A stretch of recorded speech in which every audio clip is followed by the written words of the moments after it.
SquareSoft is a name that RPG fans just know. For a while they produced some of the gold standard RPGs of their time. Final Fantasy, Chrono Trigger, Xenogears, Front Mission, Parasite Eve. I can keep going on, but my point is that this is what they were known for leading up to the turn of the century. Just 9 months before the release of the incredible Final Fantasy X though, we received a beat-em-up called The Bouncer. I watched a few videos before buying the game and I expected a bit of a jank beat-em-up, but what I got instead might surprise you. So join me today as I dive into The Bouncer.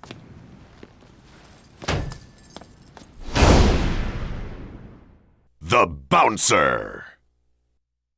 The Bouncer released March 6, 2001 exclusively for the PlayStation 2. The story kicks off in a bar located in the city of Edge. Yeah, the city is called Edge. We see 3 guys who are bouncers for the bar chatting it up on a slow night. 3 unknown assailants crash land headfirst into a nearby building before revealing their gimp suit-like armor. They then proceed to Naruto run out of a glass window to then begin spying on their target. Their target is none other than Dominique Cross, a 15-year-old girl who the Mikado Corporation has a yet-to-be-revealed interest in. All you need to know about the Mikado Corporation is that they're a huge megacorp and supply a new form of electricity to the earth. They're also involved in some more unsavory activities. Anyways, Dominique has befriended the bouncers at the bar. The assailants break in and kidnap Dominique. And so the 3 bouncers, Sion, Volt, and Ko, begin their quest to save her. Each character has their own reason for continuing on with the story, and some of them are not immediately obvious. The game gives you little tidbits about their backstories on loading screens and through monologues throughout the story. Since I thought at first glance that this was Sion's story, I mean, he is on the cover after all, I did decide to play him first. He looks so much like Sora from Kingdom Hearts with his big ass necklace and wallet chain dangling from his waist. That does make sense given that the game director of Kingdom Hearts, Tetsuya Nomura, designed the characters for this game. Right off the bat though, he's the weakest of the 3, but I enjoyed his combos the most. I felt that they were the most varied with combinations of punches, kicks, and throws. On my second playthrough, I played as Volt, this guy in a cactar leather jacket with an insane amount of facial piercings and mods. He's sort of like your tank. He has the most health at the start and does a ton of damage, but he doesn't really have any combos. You sort of just punch or kick once and you ragdoll your opponent. For my third and final playthrough, I used Ko, and Ko was alright, I guess. His base statistics are higher than Sion's, but I didn't like his combos as much, and it took me a while to really get to grips with his character. He's covered in these goofy looking tribal tattoos. The game states he got these to fit in with the other citizens of Edge to look tough. Okay. The plot didn't really click with me until subsequent playthroughs where more of the story is revealed. Without spoiling anything too major, the head of the Mikado Corporation, Daragon Mikado, is planning to use his energy technology to destroy the Earth, and so the trio are tasked with saving the world too, as well as Dominique. If it sounds stupid, it's because it is, and I wouldn't expect anything different really. The combat is where the Bouncer really hits its stride though. When you first start, it seems a bit clunky. It's not as tight or responsive as some later games in the genre I've played, but as you progress, you really do get the hang of things. Just stick with it, I promise, and you'll be juggling bosses like a pro. Though I did have one complaint regarding the combat, and that was the lack of a lock-on system, or rather one that you directly control. The Bouncer instead automatically locks you onto whoever you're closest to, and it functions just fine when you want to be in combat. The problem, however, is when you want to escape combat. If you're even within range of an enemy, you'll suddenly lock onto them and not be able to unlock unless you're outside of their range. Now, there's only one scenario in the Bouncer where I felt like I needed to run away from combat. To progress, it usually is a requirement to defeat all enemies on the screen. However, the scene later on in the game where you're escorting Dominique is such a pain in the ass. Not only is it an escort mission, but you're also fighting with this lock-on system. All I want to do is run past these mechs and continue on to the next area. You can stick around and fight the bots, but they'll also target Dominique, and she's much weaker than you are at this point, so it's an unfortunate thing all around. Thankfully, the control scheme is simple and straightforward. I find that in many beat-em-ups, they try to do too much, and the Bouncer is not one of those titles. The 4 face buttons represent different types of attacks, triangle being your high attack, square being your mid attack, cross being your low attack, and circle being your jump attack. These attacks can be modified with a light or hard press of the button, resulting in a weak or strong attack. You're also able to further modify these by holding L1 and pressing the corresponding face button for whatever skill you've unlocked, which I'll get into a bit later. You'll fight a variety of enemies in the Bouncer, from basic human security guards to shapeshifters shapeshifters, and mechs. Most enemies are able to be hit with a combination of different strikes, but these little Roombas are too short for high attacks, for example, and so you'll want to focus on mid and low attacks to damage them. There's also one more function I didn't mention called Trinity Rush, which is triggered when one of your party members starts taunting. As soon as you press the taunt button, R2, a cutscene will play where every enemy on the screen gets their ass kicked. Be careful though, because it doesn't work on bosses. I didn't use it a whole lot, I didn't see a whole lot of opportunities for it, but it was still pretty cool to have. I liked the bouncer's ragdoll system as well. There was nothing quite like kicking an enemy into a crowd just for them to all flop and flail on the ground. On the flip side, enemies can also do this to you, so one or two punches can end up costing you a ton of health if you're not careful. There are no health pickups or anything of the sort, so you really need to be careful and to not take too many risks. The starter combos and stats may seem limited, but thankfully as you progress through the story you'll earn experience points, which the game calls BP or bouncer points. These function like any other XP system where you can use those points to either upgrade your character's HP, attack power, or defense power. Alternatively, you can save your points and unlock new moves for the three. Each character has their own pool of XP and there's no XP sharing among your party. There's also no gear to equip, no crafting, or anything like that. It's a very straightforward system. Unlike other games out there where you have to pick a character and you play the entire game as that character, the bouncer will prompt you prior to a gameplay sequence. You can play any of these three characters and really customize your experience with the game, though I do recommend running through the story at least once as each character. I say this because each character not only has a unique moveset, but they also have unique dialogue that'll be spoken during cutscenes, as well as unique missions and scenarios. For example, there's a part later on in the game where each character branches off for a bit and goes their own separate ways. All of these segments are different for each character. Volt and Sion both have combat sequences in different arenas, but Sion accesses a computer near the end of his that gives the player crucial story information that you wouldn't get on a single playthrough. Ko's section, however, has you going undercover as an enemy, and so it's essentially a stealth mission where you're playing Simon Says with enemy guards. You're given 4 different greetings that are assigned to a face button each, and you have to match what the guards do to keep your cover. If you blow it, the mission isn't over per se, but it becomes extremely difficult with 4 or 5 guards rushing you all at once. It's not a big deal when you have 2 AI helping you out in the rest of the game where you have,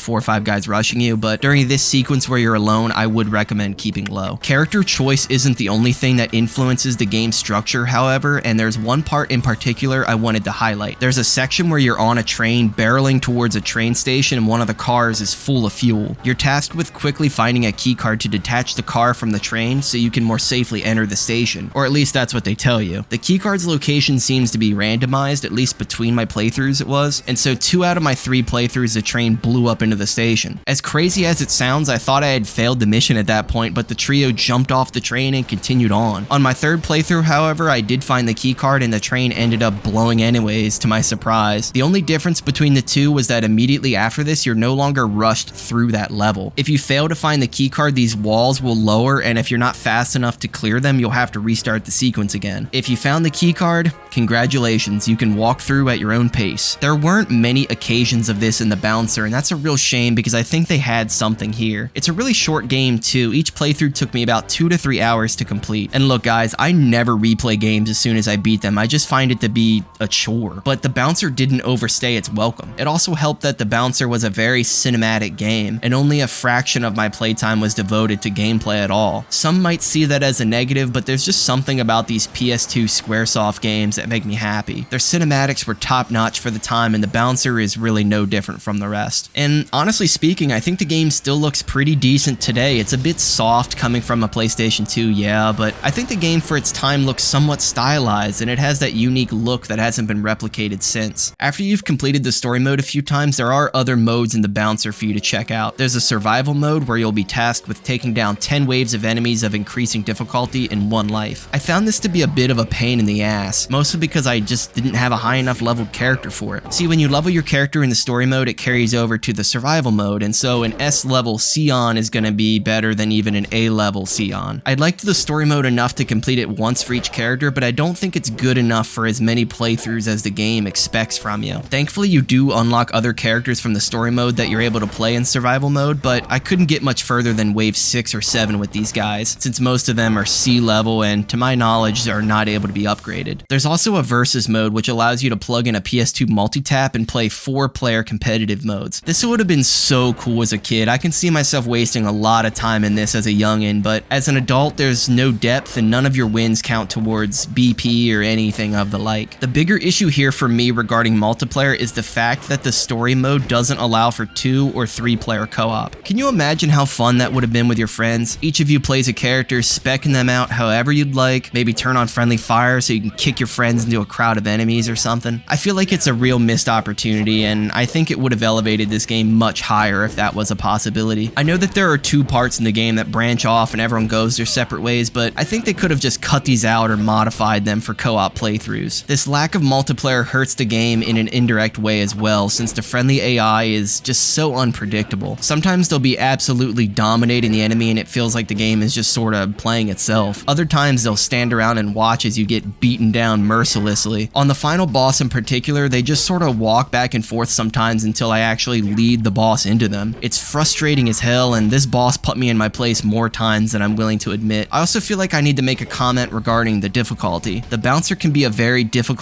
game if you don't play your cards right. Say you dump too much of your experience into skills and none of it into stats. Well, later enemies are going to absolutely crush you. Your stats carry between playthroughs for the characters you're not currently using too, so that's something you have to consider as well. Do I dump points into stats for the subsequent playthrough, or do I dump some into abilities that I can use right now? It's all a careful balancing act, and you can really screw yourself over early if you don't play by these rules. All things considered, what do I think of the Bouncer, and should you play it? I liked the game overall. It was short and over the top. If you're a fan of beat-em-ups, this one fits somewhere in the upper middle for me. It's not quite an Urban Reign or a Fighting Force, but it's not too far behind. It has great replayability with its floaty, ragdoll combat and RPG style upgrade system, even if it is pretty basic. I loved the cutscenes, and even if I wish the game was more fleshed out, it's still solid in its release state. I think it's worth at least one playthrough, and who knows, maybe you end up playing it 3 times like I did. And with that said, I turn it over to you guys. What's your favorite beat 'em up game? It can be 2D, 3D, it doesn't matter. I'd love to read your replies. I try to read and respond to every YouTube comment posted. Let's roll the outro.